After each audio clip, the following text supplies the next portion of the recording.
نحمدہ و نصلی علی رسولہ الکریم اما بعد فاعوذ باللہ من الشیطان الرجیم بسم اللہ الرحمن الرحیم۔ ناظرین محترم، فتح مکہ تاریخ اسلام کے نہایت ہی اہم واقعات میں سے ایک ہے۔ سن 8 ہجری 20 رمضان المبارک فتح مکہ کا دن ہے۔ آج کی نشست میں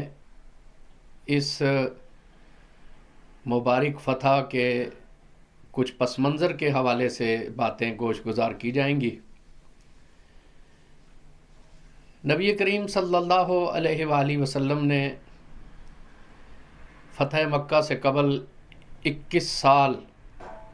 دعوت اسلام کی جد و جہد فرمائی، اور ان میں سے کوئی بھی دن ایسا نہیں تھا کہ جب ہر روز مصائب کے، شدائد کے اور مشکلات کے طوفان آپ کے سامنے نہیں تھے، لیکن آپ نے نہایت ہی جرأت سے، پامردی سے، بہت حوصلے سے اور اس کے ساتھ ساتھ کمال حکمت و تدبر سے ان کا سامنا کیا۔ نبی کریم صلی اللہ علیہ وآلہ وسلم نے اس دوران اپنے ساتھیوں کی ایک قدسی صفت جماعت بھی تیار کی،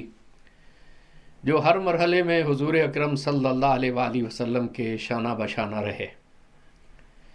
جب حضور اکرم صلی اللہ علیہ وآلہ وسلم جد و جہد کے ایک جاں غسل مرحلے سے گزر کر مدینہ منورہ پہنچے، ہجرت ہوئی، اس کے بعد بھی کفار و مشرکین نے اور پھر ان کے ساتھ منافقین بھی مل گئے۔ انہوں نے کوشش یہی کی کہ اسلام کے پائے ثبات کو مستحکم نہ ہونے دیا جائے۔ بدر کا معرکہ ہوا، احد کا معرکہ ہوا، پھر خندق کا معرکہ درپیش ہوا، لیکن اللہ تبارک و تعالیٰ نے مسلمانوں کو ہر مرحلے میں کامیابی دی۔ جد و جہد میں بہت سے نشیب و فرائض آئے، لیکن آخر میں مسلمان ایک قوت کے طور پر عرب میں ابھرنے ہی لگے۔ سن 6 ہجری میں نبی کریم صلی اللہ علیہ وآلہ وسلم جب بیت اللہ شریف کی زیارت کی نیت سے مکہ مکرمہ آ رہے تھے تو مشرکین نے بڑی مزاحمت کی اور کہا کہ ہم آپ کو اس طرح پرامن انداز میں مکہ میں داخل نہیں ہونے دیں گے۔ نتیجتاً ایک معاہدہ ہوا جسے صلح حدیبیہ کہا جاتا ہے۔ اس معاہدے میں بعض ایسی چیزیں تھیں جو کہ مسلمانوں کو بھی ذرا بار خاطر محسوس ہو رہی تھیں، لیکن انہی باتوں کی تہ میں اللہ رب العزت کی بہت بڑی حکمت پوشیدہ تھی، اور قرآن پاک نے اسے فتح مبین قرار دیا، اور آنے والے وقت نے یہ ثابت کیا کہ واقعی یہ معاہدہ فتح مبین ہے۔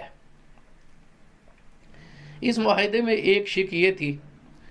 کہ عرب کے قبائل کو اختیار ہوگا کہ وہ جس کے ساتھ چاہیں دوستی کا معاہدہ کر لیں، جس کے چاہے حلیف بنے، چاہے مسلمانوں کے اور چاہے کفار مکہ کے اور قریش کے یا اور کسی بھی قبیلے کے۔ جب یہ شرط سامنے آئی تو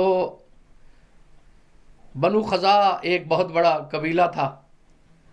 ان کے حضور اکرم صلی اللہ علیہ وآلہ وسلم کے دادا حضرت عبد المطلب کے ساتھ بھی معاہدے تھے دوستی کے، اور وہ ایک دوسرے کے حلیف تھے۔ جب انہوں نے یہ شرط سنی تو وہ نبی پاک صلی اللہ علیہ وسلم کی خدمت اقدس میں حاضر ہوئے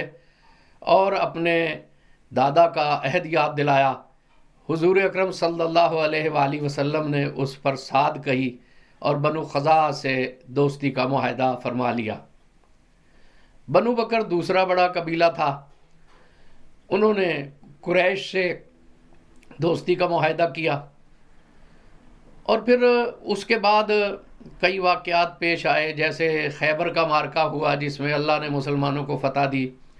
لیکن اس کے بعد موتا کے مقام پر مسلمانوں کو ایک بہت بڑا لشکر بھیجنا پڑا، جس سے کفار کو یہ گمان ہوا کہ اتنا بڑا لشکر بھیجنے کے بعد شاید مسلمانوں کی قوت کچھ کمزور پڑ گئی ہے۔ تو انہوں نے یہ سوچنا شروع کیا کہ ہم مسلمانوں کے خلاف کوئی قدم اٹھائیں۔ ان میں سے چند لوگ قریش کے، انہوں نے بنو بکر کے لوگوں کے ساتھ اور بنو کنعانہ کے لوگوں کے ساتھ مل کر یہ منصوبہ بنایا کہ پہلے حضور اکرم صلی اللہ علیہ وسلم کے حلیف قبیلے بنو خزاعہ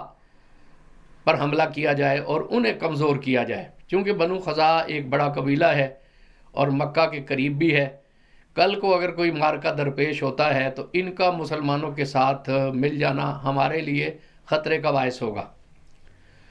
کفار کے جو اہم سردار تھے اس وقت، انہوں نے تو اس کی مخالفت کی، لیکن قریش کے کچھ لوگوں نے اس پر صاد کیا اور بنو کنعانہ کے کچھ لوگوں کے ساتھ مل کر انہوں نے ایک سازش تیار کی۔ وہ ایک رات میں وطیر نامی کنویں پر اکٹھے ہوئے اور انہوں نے بے خبری میں بنو خزاعہ پر دھاوا بول دیا، جس سے کہ انہیں بہت ہی جانی اور مالی نقصان ہوا۔ بنو خزاعہ نے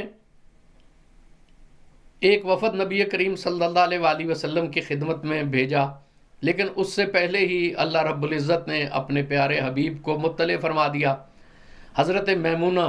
رضی اللہ تعالی عنہا کی روایت ہے کہ تہجد کے وقت ایک بار حضور اکرم صلی اللہ علیہ وآلہ وسلم نے اچانک فرمایا، لبیک لبیک لبیک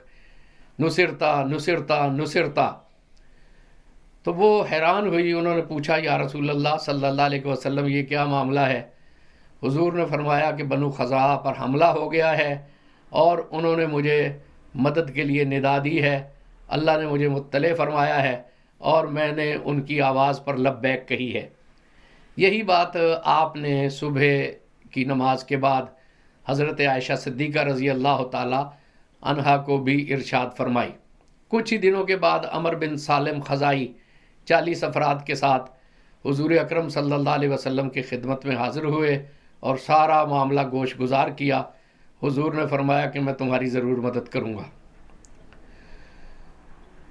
قریش کو جب یہ خبر ہوئی تو ان میں سراسیمگی پھیل گئی بنو خزاعہ پہ حملے کی خبر سے ہی،